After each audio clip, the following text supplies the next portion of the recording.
Hello, Carta Mama here again, and today I'm going to show you how to align text to a path.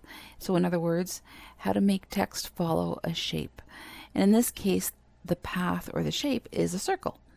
So first I drew a circle, and it measures 2.75 inches in this case, but you can do it any size you'd like. And then I typed out the text in uppercase letters because uppercase tends to look a little bit more even on a path. But again, it's completely up to you. So the lettering that I typed in, you can see, is Baby's First Christmas. And what I'd like it to say is Baby's First and then Christmas down here. And I want all the letters to be right side up. Okay. So what happens when I double click the text, there's this little crosshair icon here, and I just need to click on it and drag it to the shape. So you can see what happens at the bottom. The word Christmas is upside down. That is not what I want. I want Christmas to be right side up. So I'm going to show you how you can achieve that. So on this next tab, I have pretty much the same thing, except that I have Baby's First as one line and then Christmas is a separate line. So I'm going to do the same thing with Baby First, double click it, grab the crosshairs, drag it down. Try that again. Drag it down to the circle. And I'm going to just rotate it a little bit until it looks like it's pretty well lined up. And that looks good.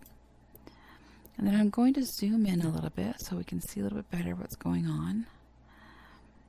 Double click on Christmas. Now, instead of having Christmas go on the outside, see like this, I actually want to have it go on the inside of the circle. Because when it goes on the inside, it positions itself right side up. So the trick is to find the little sweet spot inside the circle that will allow you to drag this text into. So I'm going to bring it in from the side.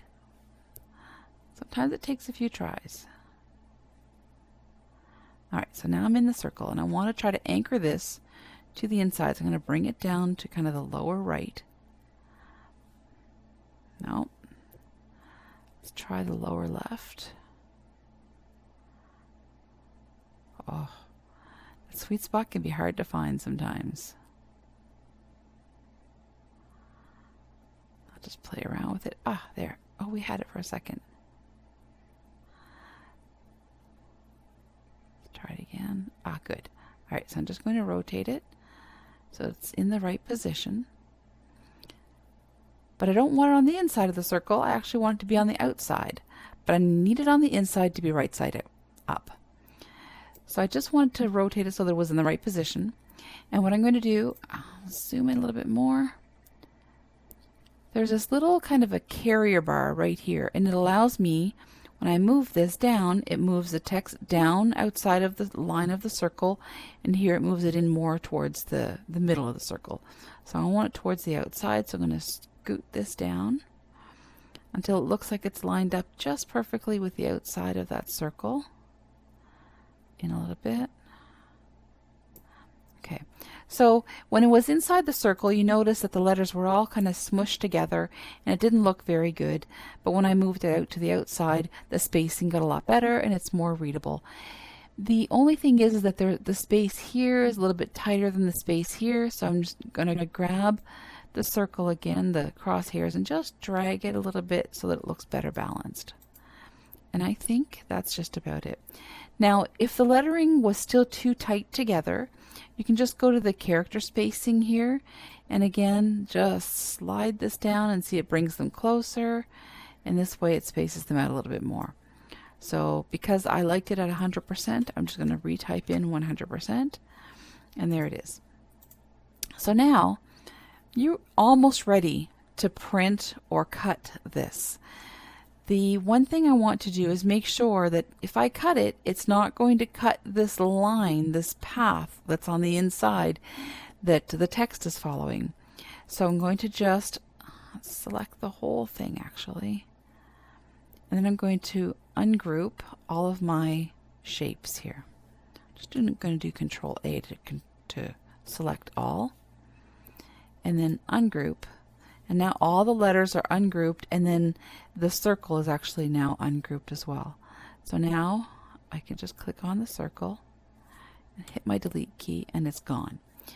So the nice part of this is that it now allows me to group the words in whichever way I'd like. So I'm going to group the word first, or I could have grouped baby and first. Group that as a separate word. Group this as a separate word. And you can play with how you want to color it. But let's say up here I want to color this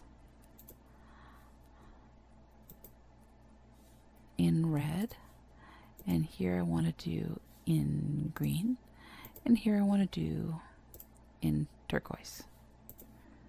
There, that's kind of cute. Or I could have done red, red, and then this all green, or you could have done Christmas like a candy cane, or you could have alternated whatever colors you wanted. You could fill with a pattern. If you were printing it, you could fill with a pattern, or you could have done the outside line one color and the inside another color. So I mean, the possibilities are endless. But anyhow, so that's it. It's now ready to cut. The letters are right side up, and it looks just the way that I would have liked to have it. All right, so I hope that was helpful to you. If you have any questions, just leave a note in the comments section of this video. All right, thank you very much.